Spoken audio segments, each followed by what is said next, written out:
ሰላም የስሌት ፕሮግራም ተከታታዮቻችን ስለ ህይወት ቲቪ በየሳምንቱ በዚህ ሰዓት ይዞላችሁ የሚቀርበው ፕሮግራማችን አሁን ይጀምራል። ስለ ህይወት ፍርድ የተሰጠባቸውን እውነተኛ ወንጀል ታሪኮችን ለእናንተ ለተመልካቾች በድራማ መልክ ያቀናበርን ይዘን የምንቀርበው ፕሮግራም ይሆናል። የዛሬውን ፕሮግራም ይዤላችሁ የቀረብኩት እኔ ብስራት ገመቹ ነኝ። እስከ ፕሮግራማችን ፍጻሜ ድረስ አብራችሁን ቆዩ።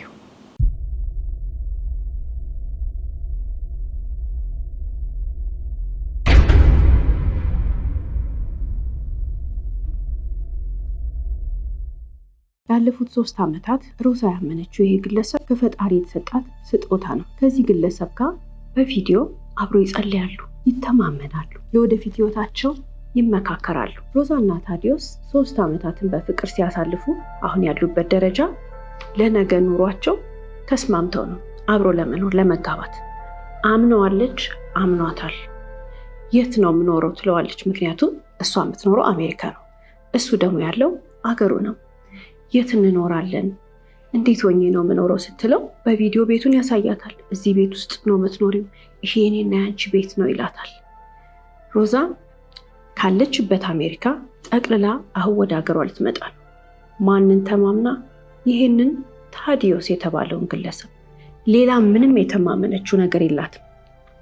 በጣም ብዙ የለፋችበት ሀገር፣ ብዙ ነገር ያስቀመጠችበት ሀገር፣ ሁሉ ነገሯን ጥላ በሻንጣ ብቻ እቃዋን ጠቅልላ ወደ ሀገሯ ስትመጣ ልቧ ሙሉ ነው።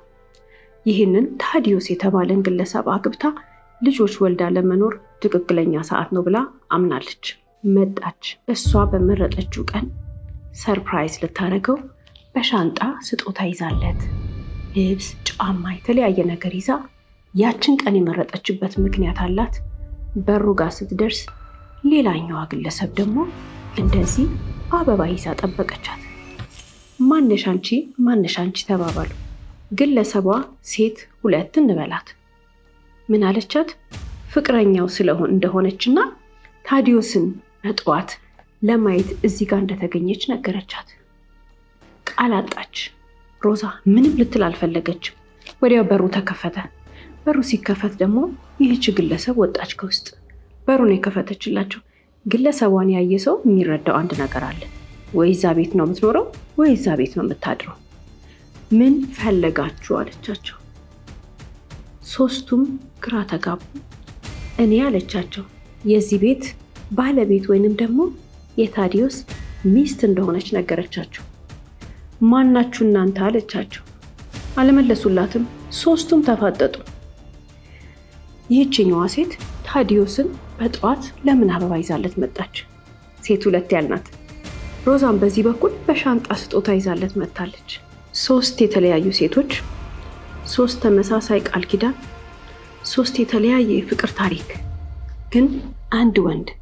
3ቱም ሴቶች የወደፊት ሚስቴ እያለ ሲያታልላቸው የነበሩት እነዚህ 3 ወጣት ሴቶች አሁን ታዲዮስ ቤት በር ላይ ተገናኝተዋል።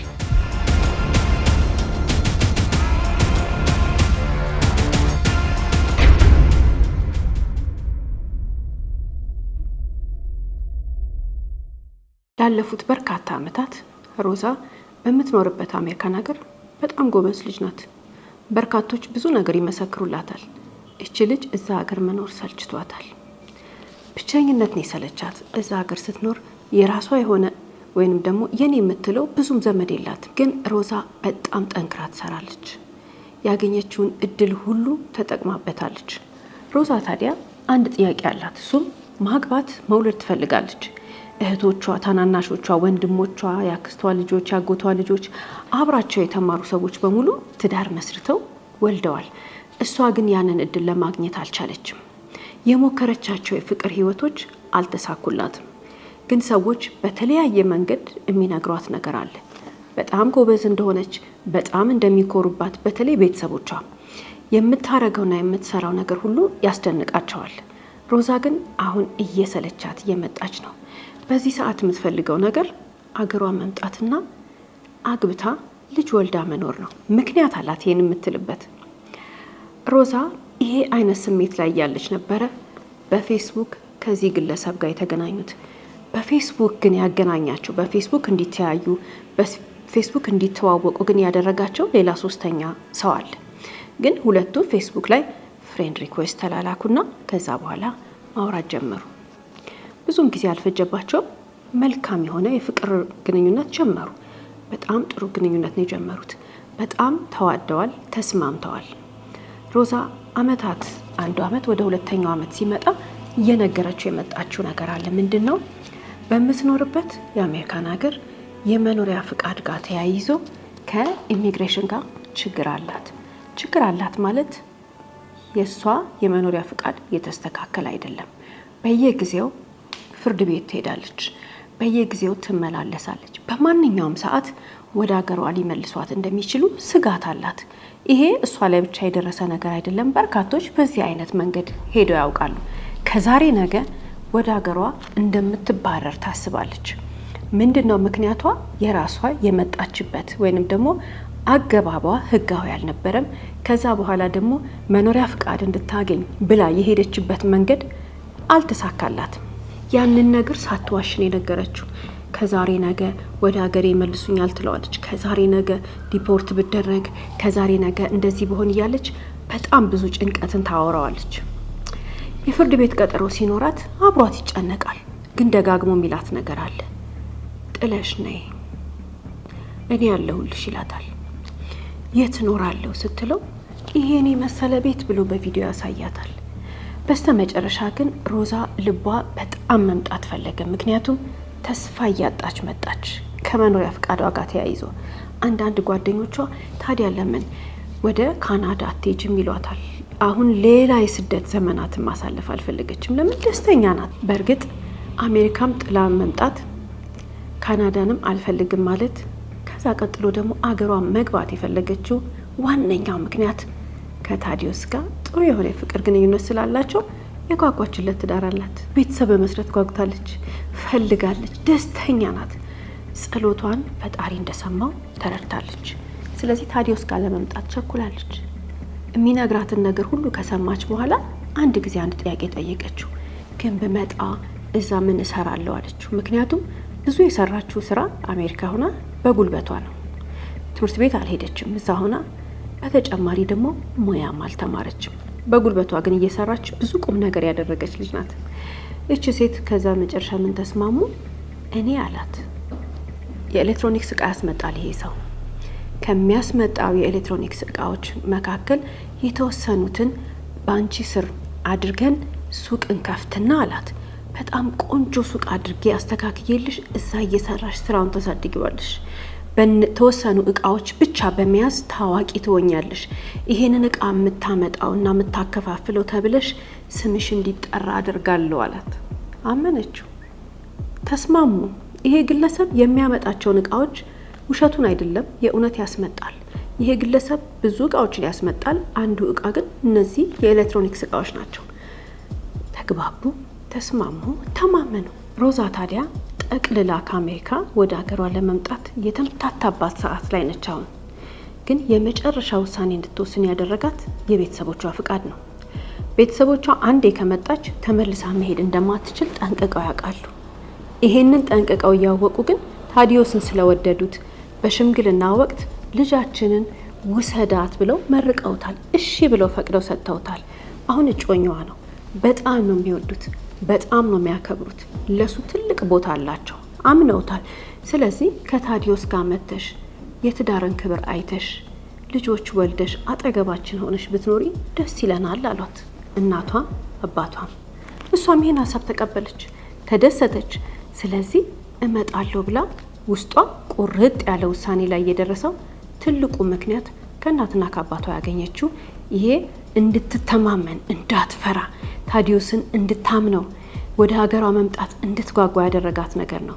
እውነት ነው፣ ከመጣች እንደማትመለስ ጠንቅቃ ታውቃለች። ስለዚህ ሮዛ በቃ በተመቸኝ ጊዜና ሰዓት አስተካክዬ እመጣለሁ ስትለው ቀን እየቆጠረ ነው። ዛሬ ትመጭልኛለሽ፣ ነገ ትመጭልኛለሽ ይላታል። ቆይ ትለዋለች፣ ይሄ ላስተካክል፣ ይሄን ላስተካክል ትለዋለች። ግን መምጫዋን ሰርፕራይዝ ልታደርገው ነው ያሰበችው። ለዛ ነው እንግዲህ አንደኛው ጊዜ ላይ ሁሉ ነገሯን እዛ ሀገር ያላትን አስተካክላ አብረዋት ለአመታት የኖሩ ዘመዶች የምትላቸው ጓደኞቿን ተሰናብታ ወደ አገሯ መጣች። ያንን ቀን የመረጠችበት ምክንያት በዛ ሰሞን ግለሰቡ ታዲዮስ ወደ ኬንያ ለስብሰባ ሄዶ ነበር። እዛ ነበር የሰነበተው። ስለዚህ ምን አሰበች? እሱ ጠዋት ከኬንያ የሚመጣ ቀን ስጦታዋን ይዛ መጣ ሰርፕራይዝ ልታረገው ልታስደስተው አሰበች። ግን ሌላኛዋም ሁለተኛዋም ሴት ሰርፕራይዝ ልታረገው ፈልጋለች። ሌላስ ቤት ውስጥ ያለችው ይህችኛዋ ግለሰብ ደግሞ እሷን ቤት ውስጥ ሆና ይመጣልኛል ፍቅረኛዬ ወይንም ባሏ ነው አዘጋጃጅታ እየጠበቀች ነው። ሶስቱም ሴቶች ሰርፕራይዝ ሊያደርጉት በገዛ ቤቱ መጥተዋል። አጋጣሚ ነው፣ በኋላ የምንመለከተው ይሆናል። ግን አሁን በሩ ላይ ተገናኝተዋል። ሶስቱም ወደ ውስጥ ገቡ። ሶስቱም ቁጭ ብለው ተነጋገሩ። በጣም የገረማቸው ግን አንድ አይነት ሜሴጅ ለሶስቱም ይልክላቸዋል። አንድ አይነት ቃል ለሶስቱም ይገባላቸዋል። እነዚህ ሶስት ሴቶች በጣም የሚያስገርመው ነገር አንድ ፎቶ በተመሳሳይ ሰዓት ለሶስቱም ይልክላቸዋል። ተግባቡ፣ ተነጋገሩ። ማናቸውንም አልወቀሱ። ሶስቱም አዘኑ። በተለይ ሮዛ ሁሉ ነገር ህልም ነው የመሰላት። እሱን ብላ ነው ሁሉ ነገር ጥላ የመጣችው። እሱን ማንም ሌላ የተማመነችው ሰው የለም። ሶስቱም ሴቶች የተማመኑት ነገር ሶስቱንም ሲያታልላቸው እንደኖረ ነው። ይሄን እየተነጋገሩ እያለ መኪና ከውጪ ክፈቱልኝ ለማለት ክላክስ ሲደረግ ሰሙ። ዝም ተባባሉ። የመኪና በር ተከፈተለት። ገባ። የቤት ሰራተኛዋ ናት የከፈተችለት። ከዛ እሱ ምንም የሚያውቀው ነገር የለም። ሰላም እያለ ወደ ቤቱ ሲገባ ሶስቱንም ሴቶች አያቸው። ተቀምጠዋል እየተያዩ። ድምጽ ጠፋበት። ውሸትም መሰለው። ግራ ገባው፣ ደነገጠ። ወዲያውኑ ግን በጣም በማታለልና በመዋሸት የተካነ ሰው ስለሆነ ምን አደረገ? መፍጠር ጀመረ ወሬ። ይህች ሴት አላት ሮዛን ከአሜሪካ የመጣችዋን ወጣት በቃ አለቃለችኝ አለ። ከአሜሪካ መምጣቷ ገባው። ሽማግሌ የላከው ሰውዬ እዚህ ጋር ሲደርስ ሮዛን ሽምጥጥ አድርጎ ካዳት። አላቃትም፣ እያስቸገረች ነው። በፌስቡክ ነው ማቃት። ሰውን ያስተዋወቀ ነው፣ ወደ ፌስቡክ አላለም፣ በፌስቡክ ነው ማቃት ብሎ መሳደብ ጀመረ። ወደ ሴት ሁለት አበባ ይዛ ወደ መጣችው ልጅ ደግሞ ዞርና እቺ ሴት አብራኝ ነው የምትሰራው ብሎ ስለሷ ደግሞ መሳደብ ጀመረ። እያስቸገረች ነው አላት። ቀጠለና ቤት ውስጥ የነበረችውን ያቺ የቤት ልብስ ለብሳ የነበረችውን ሚስቱ እንደሆነች የምትናገረውን ሴት ደግሞ እሷን ምን አላት? አንቺ ነሽ ሚስቴ አላት። እነዚህ ሁለት ሴቶች የኛን ግንኙነት ሊያበላሹን የመጡት ላስወጣቸው እያለ ግርግር መፍጠር ጀመረ። እሷን የፈለገው ሁለቱን ሴቶች ማየት አልፈለገም። እዛው ካዳቸው። እነዚህ አራት ሰዎች ታዲዮስና ሶስቱ ሴቶች ይጫጫሃሉ፣ ይጣላሉ፣ እርስ በራሳቸው አይደማመጡም። ቤቱን በጠበጡት። አራቱም ግን ጩኸታቸውንና መነጋገራቸውን የሚያስቆማቸው አንድ ነገር ሰሙ። ከዛ በፊት ግን ሶስቱ ሴቶች አንድ ሆነው ወደ ታዲዮስ ነው የሚጮሁት። ታዲዮስን ነው የሚሰድቡት፣ ታዲዮስን ነው የሚወቅሱት። ብጥብጥ ላይ ያሉ ሁሉንም ጸጥ የሚያደርግ ነገር ሰሙ። በር ሲንኳኳ ሲሰሙ ግራ ገባቸው። ምክንያቱም በጣም በኃይል ነው የተደበደበው። በሩ ሲከፈት የመጣችው ይቺ ሴት የሁለት ልጆቹ እናት ሴት አራት ነች። አራተኛ ሴት ቤት ውስጥ ገባች። ተናገር አለችው። ምን ልትል ነው አሁን አለችው። የዚህ ጊዜ ታዲዮስ በደንብ የተፈጠረው ነገር አጋጣሚ እንዳልሆነ አስቦና አቅዶ አንድ ሰው ይሄን ነገር እንዳረገ ተረዳ። ወደ ማን ዞረ? ወደ ታደለች። ጠየቃት። አዎ ያንተ ነገር በጣም ከብዶኛል። ከዚህ በፊት በተደጋጋሚ የምታደርገውን ነገር እያየው ዝም ብያለሁ። አሁን ግን ከዚህ ቤት ከመውጣቴ በፊት እነዚህ ነገሮች ማጋለጥ አለብኝ አላችሁ። ታደለች አራቱንም ሴቶች በስልክ ታውቃቸዋለች። ምስክር ናት ለሱ። እትዬ ደህና ነሽ እያለች ሁሉንም ነው የምታናግረው። ታደለች ስልችት ብሏታል። ይሄንን ህይወት ለአመታት ኖረዋለች። ግለሰቡ በደንብ ነው ደሞዝ የሚከፍላት፣ ስራ የማይበዛባትም። የሷ ስራ ይዟቸው የሚመጡትን ሴቶች ማስገባት፣ ማብላት፣ ከዛ ሲወጡ መሸኘት ነው። አሁን ግን ወደ ሀገሯ ልትገባ ወስናለች። አሁን ግን ያየችውን ነገር ዝም ብላ ከዚህ ቤት ብትወጣ ይቀጥላል ብላ አሰበች። በተለይ ይህችኛዋ ሁለት ልጆች ያሏት ሴት በጣም ታሳዝናታለች ልጆች ስለወለደች። በስልክ ይደውላሉ ሁሉንም ግን ልክ እንደሱ ውሸታም ሆና ስታናግራቸው ስልጠናው የተሰጣት ከራሱ ነው። ሁሉንም በአንድ ስም ነው የምጠራቸው ለምን እንዳይምታታባት። አሁን ሲደውሉላት አስረድታቸዋለች። በዚህ ቀን እንድትመጣ ያደረገቻት ግን ሮዛን ከአሜሪካ እሷ አይደለችም። እሷ የነገረቻት ነገር አለ። በዚህ ቀን መምጣት አለብሽ፣ ከውጭ ሀገር የሚገባበት ቀን ነው፣ የዛን ቀን አብረን እናስደስተው ነው ያለቻት እንጂ ይሄን ተግባሩን አልነገረቻትም። ሴት ሁለትም አበባ ይዛ ስትመጣ አታውቅም። እሷ ናት ከውጭ ሀገር ሲመጣ እንቀበለው ያለቻት። ሴት ሶስትም አታውቅም። ማን ታውቃለች? ሴት አራት ታውቃለች። ለዚህ ነው ስትመጣ እየተቆጣች የመጣችው። ለዚህ ነው አሁንስ ታምናለህ እያለች የገባችው። እሷ በጣም ተጎድታለች። ለምን? 2 ልጆች ወልዳለች። ግለሰቡ በዚህ ጋር ሲደርስ ምንም ማድረግ አይችልም፣ ወይንም ደግሞ ማንንም ማሳመን አይችልም ማለት 4ቱንም ሴቶች ከነታደለች ጭምር ከቤት አስወጣቸውና ሂዱ አላቸው።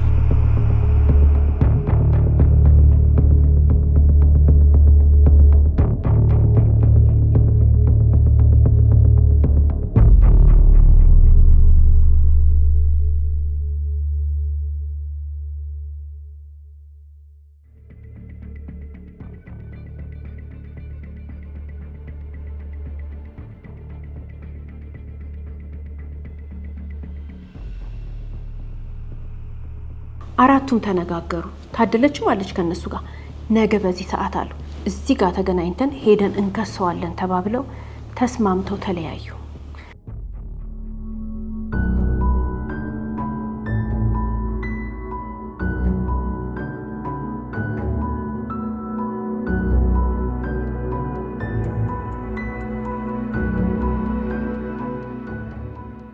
ጊዜያቸውን የወሰደባቸው ገንዘባቸውን የወሰደባቸው ያታለላቸው ብዙ ነገሩን አንድ ላይ አስበውበት ከቤተሰብ አባላት ምስክር ይዘው መጥተው ሊከሱ ተስማሙና ወደ የቤታቸው ከሄዱ በኋላ በነጋታው ጠዋት እዛው ታዲዮስ ቤት በርጋ ተቀጣጥረው ሁሉም መጡ። ታደለች ግን አልመጣችም። ተደወለላት። ምክንያቱም ይህቺ ቤት ውስጥ የነበረችው 3ኛዋ ሴት በር ከፍታ የዛን ጊዜ ሁለቱ ሲመጡ ሚስት እንደሆነች የነገረቻቸው ሴት የታደለችን ቁጥር ታውቃለች። የታደለችን ብቻ ሳይሆን የቤተሰቦቿን ቁጥር ታውቃለች። 4ቱም ሴቶች ስልኳን ያውቁታል። የቤተሰቦቿን ስልክ ግን የምታውቀው ይችኛዋ ሴት ናት። ቤተሰቦቿ ጋር ስትደውል ማታ እኮ ወጣች ተመልሳ አለቻቸው። ግራ ገባት። ታደለች ቤት ከገባች በኋላ ተመልሳ ወጣለች። እነሱ ፊት ነበር እቃዋን ይዛ ያወጣችው። እነሱ ፊት ነበር ከሰውየው ጋር በጣም ጥሩ ያልሆኑ ቃላቶችን እየተመላለሰች የነበረው። አሁን ግን ከቤት ወጥታ ተመልሳ የት ሄደች? ትመሰክራለች ብለው ጠብቀው ነበር። እንደውም አንዷ ከሳሽ እናረግሻለን እያሏት ነበር። ግራ ገባት። ግን ምንም ልትል አትችልም። በዚህ ሰዓት ሰዎቹ ነግረዋት ስልኩን ዘጉት። ሁሉም ሴቶች ተሰብስበው ሄደው ለፖሊስ ጥቆማ ከሰጡ በኋላ አያይዘው ግን የጠቆሙት ነገር አለ። ታደለች የት ገባች ብለው ነው። ቤተሰቦቿ የለችም ብለዋል። ቤተሰቦቿ ስልክ ተደውሎላት ነው ከቤት የወጣችሁ ብለዋል። ከዚህ በኋላ ፖሊስ ታደለች የት እንዳለች ማወቅ አለበት፣ ምክንያቱም በጣም ይፈልጋታል። የታደለች ስልክ ግን ጥሪ የማይቀበለው ያለ ምክንያት አይደለም። ቢደወልላት አታነሳም፣ ቆይቶ ደግሞ ስልኳ ጥሪ አይቀበልም አሉ። አዎ እውነታቸውን ነው። ምክንያቱም ያን ቀን ማታ ሁሉም ቻው ተባብለው ወደ የቤታቸው ከገቡ በኋላ 4 ሰዓት አካባቢ ግለሰቡ መጠጥ እየጠጣ ደወለላት ለታደለች። መጸጸቱን ነገራት። 4ቱንም ሴቶች አልተናደደባቸውም። 4ቱንም ሴቶች ብዙም ቂም አልያዘባቸው። እሷ ላይ ግን ቂም ይዟል። ግን ይቅርታ ጠየቃት እንዳጠፋ። ይህንን ነገር እሷ ፊት ሲያደርግ በመኖሩ እንደተጸጸተ በጣም በኃይል ይቅርታ ጠየቃትና አንድ ነገር አላት። ይህን ሁሉ አመት እኔ ጋር ሰርተሻል አላት። ይህን ሁሉ አመት አገልግለሻል። ሚስጥሩን ወይንም ደግሞ መልካም ያልሆነ ነገሩን ሁሉ ደብቃ ስለኖረች ተገቢውን ገንዘብ ሰጥቶ የቀራትንም ደሞዟን ሰጥቶ እንደሚሸኛት ከፈለገች ደግሞ ሁለተኛ እንዲህ አይነት ነገር ስለማያደርግ ተመልሳ እሱ ቤት እንድትገባ ለመናት። መጀመሪያ ላይ አልፈልግም አለች። ግን በአንድ ነገር ተስማሙ። አሁን ወደ ውጪ ስለሚሄድ አሁን 2 ወራት በውጪ ቆይቶ ስለሚመጣ ከጉዞ በኋላ በክብር ወደ ሀገሯ እንደሚሸኛት፣ አሁን ግን መጣ ገንዘቧን ተቀብላ በሰላም እሱ ቤት እንድትኖር ተስማሙ። ይቅርታ ጠይቋታል፣ ምሎላታል። ሰውየው ምላሱ በደንብ ማሳመን የሚችል ነው። ምን ብሎ ነው ቃል የገባላት? ከዚህ በኋላ እንደዚህ አይነት ነገር ውስጥ እንደማይከታት 2 ወር ብቻ ውጭ ሀገር ደርሶ ሲመለስ 2 ወር ብቻ ቆይቶት ነው የሚመጣው። የዛን ጊዜ አዲስ ሰው ስለማይመጣ ወይንም ደግሞ ቤቱን ለማስለመድ ጊዜ ስለሚወስድ እባክሽን ብሎ ተማጽኗት አሳመናት። እሺ አለች። ታዲያ ጠዋት እኮ ወደ ስራ ሄዳለሁ ለምን ታስቸግሪኛለሽ አላት። ታናሽ እህቴ አይደለሽ ብሎ ሲላት ደጓ ታደለች እሺ ብላ ከምሽቱ 4 ሰዓት ወደ ቤቱ ገባች። ከምሽቱ 4 ሰዓት እሱ ቤት ስትገባ በዛ ጋር የሚያልፍ ያያት ሰው አለ። ዛሬ ለፖሊስ ተናግሯል። ምክንያቱም ፖሊስ ጥቆማ ደርሶት ምርመራ ጀምሯል። ታደለች ጠፍታለች። ከዛ በኋላ ፖሊስ ግን በምርመራው ሂደት ላይ የደረሰበት አንድ እውነት አለ። ምንድነው የተካሄደው? የዛን ቀን ማታ ታደለች እሱ ቤት ከመጣች በኋላ 4 ሰዓት ላይ ስትገባ ሰው አይቷታል። ስትወጣ ግን ያያት ሰው የለም። ጠዋት ቤቱ የለች። ምን አረጋት? ልክ 4 ሰዓት ላይ ስትመጣ መጀመሪያ ይቅርታ አላት ጎንበስ ብሎ። ላጠፋው ጥፋት ሁሉ ምህረት ጠየቃት። ይቅርታ አድርጌልሃለሁ አለችው። አስቢበት፣ ከዚህ በኋላ ግን እንደዚህ አይነት ነገር አትመለከችም፣ እኔ ተለውጫለሁ አላት። እሺ አለችው። ስለዚህ ክፍልሽ ጠብቂኝ፣ ይሄው አሁኑኑ ገንዘብሽን እሰጥሻለሁ አላት፣ የቀራትን ደሞዝ። ከዛ በተጨማሪ ስመለስ ደግሞ ለቤተሰቦችሽ የምትሰጪው ይሄን ሁሉ አመት ያገለገልሽበትን ቲፕ እሰጥሻለሁ አላት። እሺ አለች። ከፈለግሽ ትኖሪያለሽ፣ ከፈለግሽ ትሄጃለሽ አላት። እሺ ብለው ተስማሙ። ታደለች ክፍሏ ልትጠብቀው በተባለችው መሰረት ፊቷን አዙራ መሄድ ስትጀምር ግን ጨካኙ ግለሰብ ከኋላ በብረት መጥቶ ጣላት። ታደለች ወዲያውኑ ራሷን የሳተችው። ደም መፍሰስ ጀመረ ከተመታችበት ቦታ። እሱ ከዛ በኋላ እሷን ከጣላት በኋላ የነበረበት ቦታ ጋር ሄዶ መጠጥ መጠጣቱን ቀጠለ። ሰውነቱ ራሱን መቆጣጠር ይችላል፣ ግን በጣም አልኮል ከወሰደ በኋላ ሄደና አንስቶ መኪና ውስጥ አስገብቷት የሚኖርበት ሰፈር አካባቢ ወራጅ ወንዝ አለ፣ እዛ ጋር ጥሏት ምንም እንዳላረገ ሰው ተመልሶ መጥቶ መኪናውን አቁሞ ቤት ውስጥ ገብቶተኛ። ይሄ ግለሰብ የሚያደርገውን ነገር በደንብ ያውቃል። የፈለገ መጠጥ ቢጠጣም የት መጣል እንዳለበት አውቋል። አሁን እሷ እንደማትገኝ እርግጠኛ ነው፣ ብትገኝም እንደምትሞት እርግጠኛ ነው። ስለዚህ ተጠርቶ ሲጠየቅ እኔ ምንም አላደረኳትም አለ። ተገኝታለች አሉት። ፖሊስ አግኝቷታል አለች በህይወት። አሁን ታማ ስለተኛች ራሷን ስለማታቅ ነው እንጂ ስትነቃ አንተ እንደ ጉዳቱ እንዳደረስክባት ትናገራለች ሲሉት ከነቃች ትንገራችሁ አላቸው። ካደ ምንም አላረኳትም አለ። ፖሊስ ምርመራውን ቀጠለ። ታደለች የነበረችበት ሁኔታ በጣም ያሰጋል። 13 ቀን ጽኑ ህሙማን ክፍል ስትቀመጥ ዛሬ በቃ ትነቃለች፣ ዛሬ በቃ አለቀ፣ ወይ ጥሩ ሆናለች፣ አሁን ትነሳለች፣ አሁን ታወራለች ሲሉ መልሳ ደግሞ ወደ ታች ትወርድና ወይ ዛሬ እስካደረች ይባላል። እንደዚህ አይነት በጣም ከባድ የሆነ ሁኔታ ውስጥ ከቆየች በኋላ ግን በ13ኛው ቀን ነቃች፣ ወደ ራሷ ተመለሰች። ሐኪምና ነርስ ተረባረበባት። የሆስፒታሉ ሰራተኞች ረዷትና ነፍስ ከዘራች በኋላ ግን መጀመሪያ የተጠራው ፖሊስ ነበር። ማን ነው ይሄን ያደረገች ስትባል ሌላ ሰው አይደለም፣ ራሱ ግለሰቡ ነው። ይሄ ግለሰብ ትሞታለች ብሎ ነው ያሰበው። ቆማ አይኑን እያየች ፍርድ ቤት ውስጥ ትመሰክራለች ብሎ አልጠረጠረም። ግን አደረገችውና በመግደል ሙከራ፣ የሰው አካል በማጉደል እንዲሁም በተለያዩ ወንጀሎች ጥፋተኛ ሆኖ ተገኝቶ ግለሰቡ ፍርዱን ተቀበለ። ከዛ በተጨማሪ የምትታከምበትን ላደረሰባት ጉዳት ካሳ የተለያዩ ወጪዎችን ጨምሮ ለታደለች እንዲሰጣት ተደረገ። እነዚህ ሴቶችም በራሳቸው መንገድ ከሰውት የሚገባውን ቅጣት ተቀብለዋል። ታዲያ በጣም የሚያሳዝነው ነገር ሮዛን ስንመለከታት በዚህ ሂደት ውስጥ ከቀን ቀን ሮዛ አይምሮዋ ተነክቶ ከሰው ጋር ካልሆነ በስተቀር ከቦታ ቦታ መንቀሳቀስ የማትችል ማሰብና ማስተዋል ወደ ጤነኛ ጭንቅላቷ መምጣት አቅቷት ዛሬ ድረስ ቤተሰቦቿ እያገዟት ይገኛሉ። ይህችኛዋ ግለሰብ የልጆቹ እናት ተስፋ ቆርጣለች። በፊትም የገባትና የጠረጠረችው ነገር ስላለ ህይወቷን ልጆቿን በማሳደግ ቀጥላለች። ይህችኛዋ ሴት 2 እና ሴት 3 ወይንም ቤት ውስጥ ያገኘናቸው የራሳቸውን ህይወት እየኖሩ ነው። 3ቱም ሴቶች የልጆቹን እናት ጨምሮ ይሄ ነው የሚባል ከፍተኛ ወይንም ቋሚ ነገር አልደረሰባቸውም። ሮዛ ግን በትክክል በሐኪም የተረጋገጠ የአይምሮ ህመም ውስጥ ገብታለች።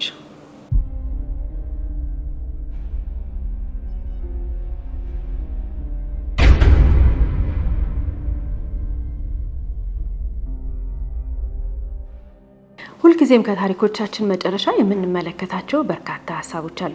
የዛሬ ባል ታሪኮቻችንን ተመልክተን ከምናነሳቸው ሀሳቦች መካከል አንዱ እንግዲህ የሮዛ መጨረሻ ነው። የሮዛ መጨረሻ የኛ መጨረሻ ሊሆን ይችላል። ሮዛ ላይ የደረሰው ነገር እኛ ላይ ሊደርስብን ይችላል። ማናችንም በዕለት ተዕለት የህይወት መንገድ ላይ ለሰው ብለን የምንከፍለው በጣም ብዙ ዋጋ ይኖራል። ለሰው ብለን የምናደርገው መሄድ የማይገባንን መንገድ ማድረግ የማይገባንን ነገር ለምንወዳቸው ሰዎች ስንል ዘመድም ይሁን ባዳ ብዙ ዋጋ ልንከፍል እንችላለን። ልብ ማለት ግን መቻል ያለብን አንድ ነገር አለ። ለምንድን ነው ሶስቱ ሴቶች ልጅ የወለደችው አበባ ይዛ የመጣችው በር የከፈተችው እነሱና ሮዛ ጉዳታቸው ለምን ተለያየ? ለምንድን ነው ሶስቱ ሴቶች ህይወታቸው ቀጥሏል፣ አይምሯቸው አልተጎዳም? በነበሩበት ሁኔታ ባይሆንም ቢጎዱም እንደ ሮዛ ግን መኖር እስከሚያቀታቸው ድረስ አይደለም።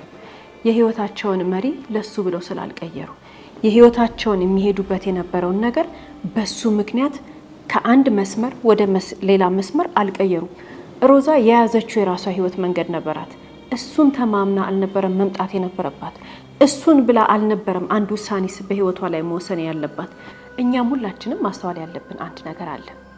በየትኛውም የህይወት ሁኔታ ላይ በየትኛውም መስመር ላይ ብንሆን ለሰው ብለን ከራሳችን አልፈን የፈለገ የምንወደው ሰው ይሁን የህይወት አቅጣጫችንን ብዙ የለፋንለትን ብዙ የደከምንለትን ነገር መሪያችንን ቀይረን ያ ሰው ወደ ወሰደን መንገድ በተለይ የትዳር አጋር ነው ፍቅረኛ ነው በሚባል ነገር ወደ እንደንሳ አይነት መንገድ ወንድም ይሁን ሴት ከመሄዱ በፊት በደንብ ማሰብ አለበት። ሁልጊዜ ይሄ ነገር ባይሳካስ የኔ ነገር ምንድነው ብለን ማስተዋል መቻል አለብን። ሰዎች አንዳንድ ጊዜ ለፍቅረኛቸው ወይንም ለትዳር አጋራቸው ሲሉ ስራቸውን ይለቃሉ፣ የሚኖሩበትን አገር ይለቃሉ፣ የሚኖሩበትን ቤት ይለቃሉ። ቋሚ የምንለው ውሳኔዎችን በህይወታችን ለትዳር አጋራችን ስንል ለፍቅረኛችን ስንል ልንወስድ እንችላለን። ይሄ በህይወት መስመር ላይ የሚደረግ ነገር ነው፣ ልንክደው አንችልም። አንዴ ሁለቴ ሶስቴ ግን አይደለም። በደንብ አድርገን ማሰብ መቻል አለብን።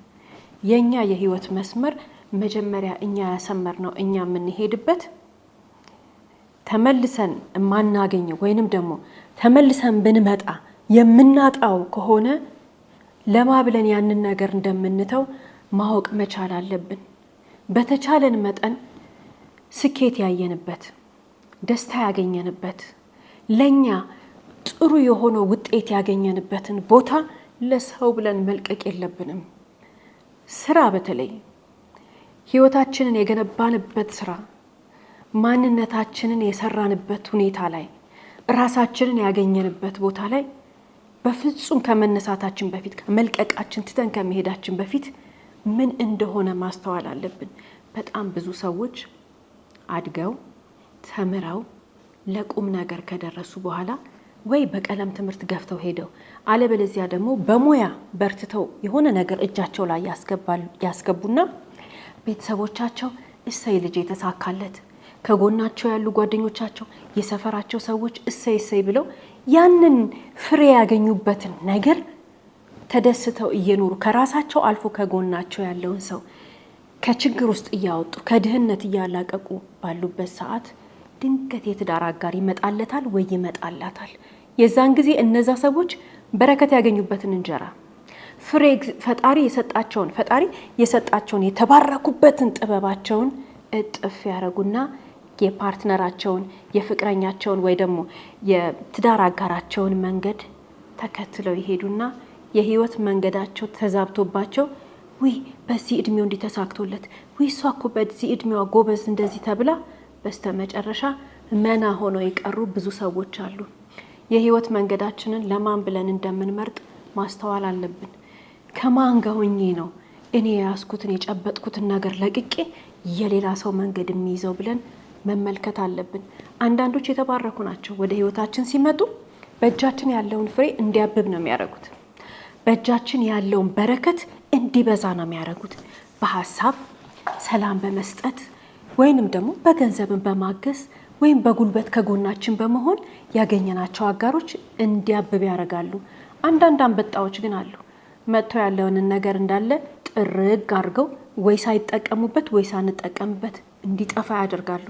የትኛው ጋር ያለነው እኛ? የትኛው ጋር ነው የቆምነው እኛ መመልከት መቻል አለብን። ማንም ሰው ፈጣሪ የሰጠውን ጸጋ በረከትና የህይወት መንገድ ለሌላ ሰው ብሎ ያንን ነገር ከማቆሙ በፊት ማስተዋል አለበት። መኖሪያ በተለይ አገር፣ ስራ እንደነዚህ አይነት ትላልቅ ለውጦችን ለሰው ብለን ከመቀየራችን በፊት ራሳችንን መመልከት አለብን። አንዳንድ ሰዎች እንደ ዛሬ ባልታሪካችንን ባይሆን ለየት ባለ መንገድ በጣም ጥሩ ስራ እየሰራን ወደ ህይወታችን ይመጡና ይሄን ስራ ማቆም አለብሽ፣ ይሄንን ስራ ማቆም አለብህ። ወንድም እንደዛ ይባላል። ይሄንን ስራ አቁሚና እኔ ላንቺ እንደዚህ ያደርግሻለሁ፣ ወይ ደግሞ ይሄንን ስራ አቁሚና እኔ ላንቺ ገንዘብ ሰጥሻለሁ ይባላሉ ሴቶች። ወይ ደግሞ አንድ ወንድ ይሆንና ይሄን ስራውን አልወደድኩትም ብላ ታስቆመዋለች።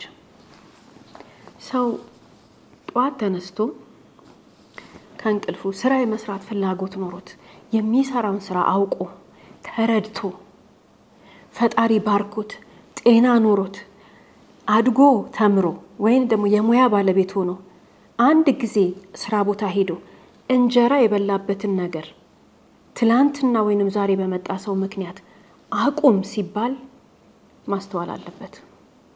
ወይንም አቁሚ ስትባል ማስተዋል አለበት። እንጀራ የበላንበትን ነገር ለማንም ብለን መልቀቅ የለብንም። እንጀራ ፈጣሪ ባርኮን ጤና አግኝተን ሄደን ስራችንን ሰርተን እንደ ሌሎች ስራ ፈት ሳንሆን እንደ ሌሎች ሳንሰንፍ እንደ ሌሎች ምክንያት ፈጥረን ቤታችን ሳንተኛ በጠዋት ተነስተን ወደ ስራ ገበታችን መጥተን አንድ ጊዜ ያንን ስራ ፈልገን እኛ አምነንበት እየሰራን እያለ ትላንት ህይወታችን ላይ የመጣ ሰው ይህን ስራ ማቆም አለብሽ፣ ይህን ስራ ማቆም አለብህ ሲለን ከነሱ ጋር ያለን ነገር ነው እንጂ እንጀራችን አይቆምም። እንጀራ አይገፋም። ሰው እንጀራ የበላበትን ነገር ገፍቶ አይሄድም፣ መጥፊያው ነው የሚሆነው። መኖሪያም እንደዛው ምንኖርበት ሀገርም ማስተዋል መቻል አለብን። ለማ ብለን ምን እንደምንወስን እርግጠኛ መሆን አለብን። ተብለጭልጩ ያየነው የጓጓንለት የሚመስል ነገር ሁሉ ውስጡ ሲከፈት ያስደነግጣል። አንዳንዴ እንደ ዛሬ ባል ታሪካችን ያ ሁሉ ቪዲዮ ኮል፣ ያ ሁሉ ቃል ኪዳን፣ ያ ሁሉ ቤተሰቦቿን ሄዶ በየጊዜው በግ እየያዘ የቤተሰቦቿን እግር እየሳመ የሚጠይቅ ሰው ነው። ይሄ ሰው ውሸታም ነው። ግን ከአንደበታቸው በሚወጣ ቃላት ምክንያት የህይወት በረከታችንን ሊያሳጡን የሚመጡ አንዳንድ ሰነፎች አሉ። ከነሱ ራሳችንን መጠበቅ አለብን። ሮዛና ታዲዮስ የተገናኙት በእርግጥ በሰው ቢሆንም ግን በፍጥነት እንዲግባቡ ያደረጋቸው ፌስቡክ ነው። ቴክኖሎጂ የሰውን ልጅ በፍጥነት ልብ ለልብ እንዲገናኝ፣ እንዲተዋወቅ፣ ሀሳብ እንዲቀያየር፣ ስራ እንዲሰራ፣ እንዲዋደድ፣ መልካም ነገርን እንዲያደርግ እንዳገዘ ሁሉ ራሳችንንም እንድናሳድግ ብዙ እንዳገዘን ሁሉ የዛኑ ያክል ደግሞ ሌቦች ሰዎች ዘንድ በፍጥነት እንዲደርሱ ያለምንም ተመልካች በስልካቸው ብቻ ሌቦች ወደ ቤታችን እንዲገቡ ወደ ልባችን እንዲገቡ ቴክኖሎጂ ያግዟቸዋል። መጠንቀቅ መቻል አለብን። በማህበራዊ ሚዲያ የምናገኛቸውና የምናወራቸው ሰዎች ማን ናቸው፣ ምንድን ናቸው ብለን እርግጠኛ መሆን መቻል አለብን። በርካቶች ልባቸው እየተሰበረ የሚያዝኑበት ምክንያት ያታላይ ሰዎችን ባህሪ ስለማያውቁ፣ የሚያታልሉ ሰዎች የእውነትም ሊያታልሉን እንደሚችሉ ግንዛቤው ስለሌለን ነው። ነገር ግን የሚያታልሉ ሰዎችን ባህሪ ምን እንደሆኑ ሰዎች በውስጣቸው መልካም ያልሆነ ነገር ወይንም ሌብነትን ይዘው ሲመጡ ምንድን ነው የሚያደርጉት ነገር የሚለውን በተለያዩ የስነ ህይወት ፕሮግራማችን ላይ ተመልክተን እናውቃለን። እኛም ከተለያዩ መጽሐፎች ማንበብ እንችላለን። በስልካችን ዛሬ እነዛን ባህሪያት መረዳት እንችላለን። ከልባችን እነዚህ ነገሮች ማወቅ ከፈለግን ውስጣችንን እንጠብቃለን። ግን ደግሞ ሰዎች እንደዛ አይነት ሁኔታ ላይ በማህበራዊ ሚዲያም ይሁን በተለያየ መንገድ አታለውን ውስጣችንን አሳዝነውን ካገኘን በኋላ እናዝናለን፣ እንደክማለን፣ ብዙ ነገር እንሆናለን። አዎ እንደ ሮዛም ልንሆን እንችላለን። ግን ያ ድካም ነው፣ ያ መሸነፍ ነው። ጠንካራ ሰው ማለት ምንድን ነው? የጥንካሬዎች መገለጫ ብዙ ቢሆኑ የጠንካራ ሰው መገለጫ አንዱ ግን ራሱን ያስመልጣል፣ ሮጦ ያመልጣል። የሆነ ቦታ እንደተበደለ እንደከፋው ለሱ የማይመች ወይንም ለሷ የማይሆን ህይወት እንደሆነ ሲያውቁ በፍጥነት ራሳቸውን ያስመልጣሉ።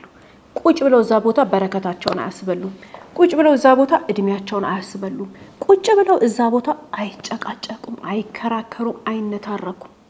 ለኛ የማይሆን ቦታ ጋር ጭቅጭቅ፣ ንትረክ፣ ጊዜ ማጥፋት ህመም እንዲኖርብን ያደርጋል።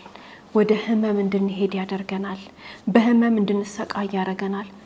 አንድ ቦታ ለኛ እንደማይሆን ካወቅን ይሄ ነገር ለኔ አይጠቅመኝም ብለን ከወሰንን ወዲያው ከዛ ቦታ ራሳችንን ማንሳት የጥንካሬ ምልክት ነው።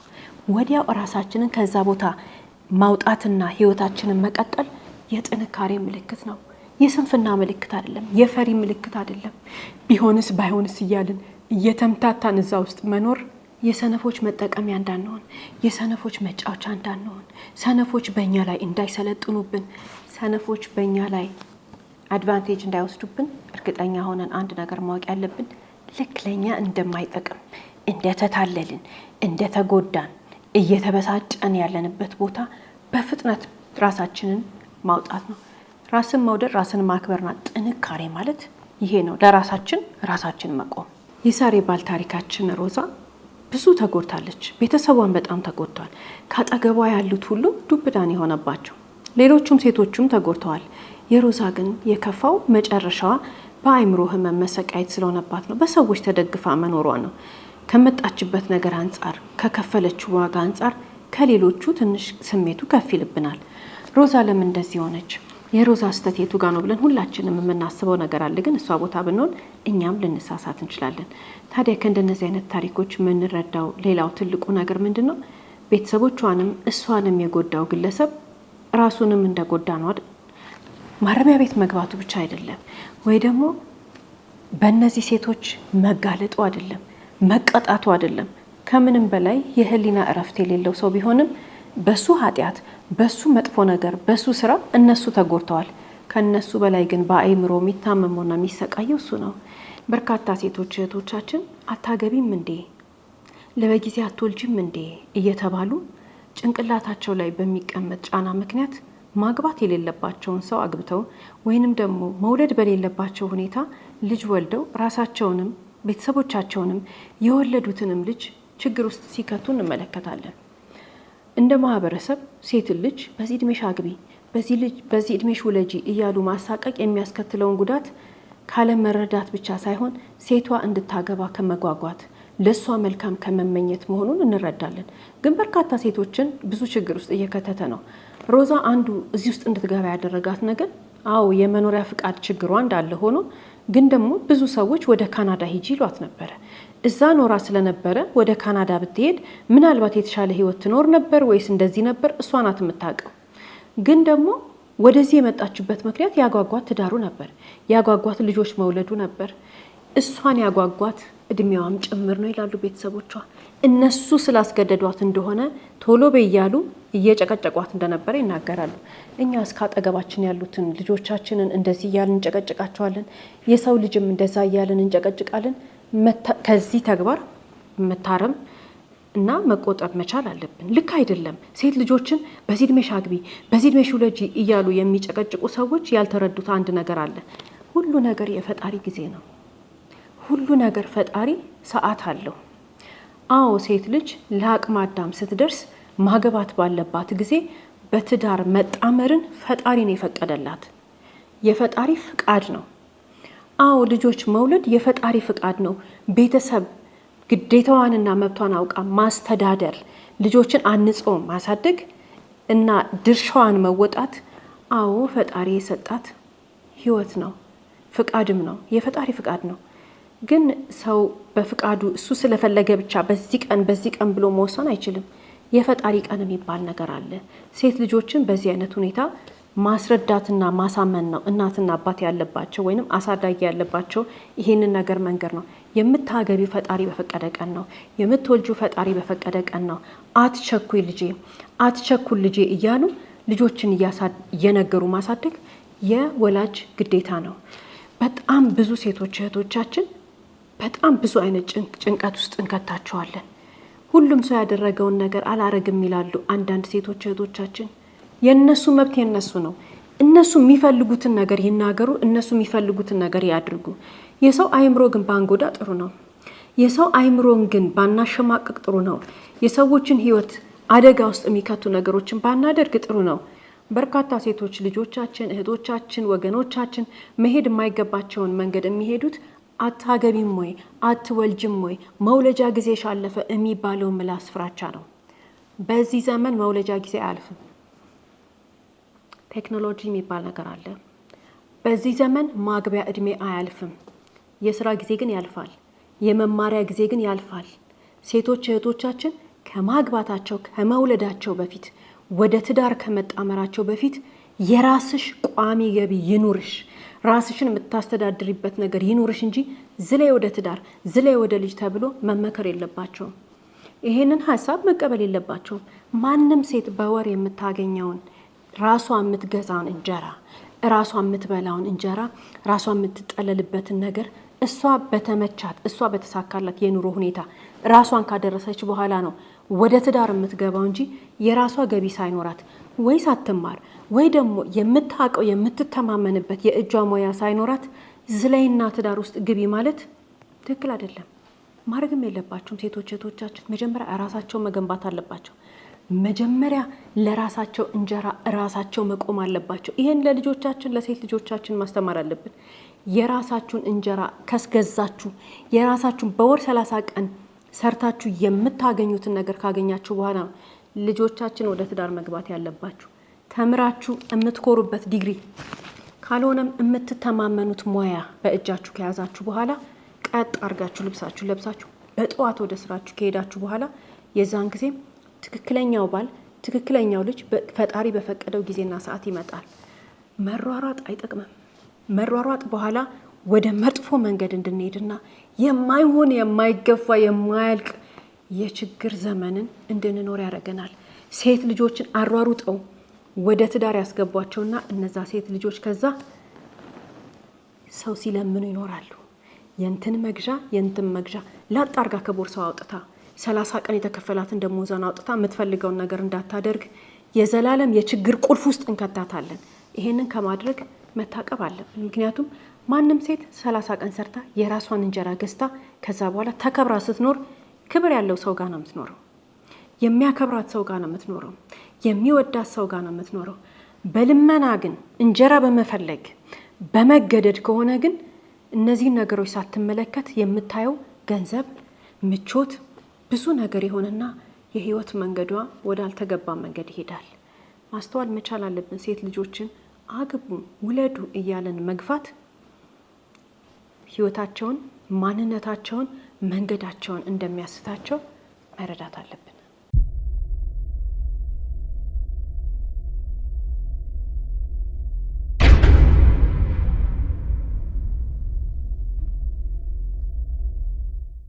እስከ ፕሮግራማችን ፍጻሜ ድረስ አብራችሁን ስለቆያችሁ እናመሰግናለን።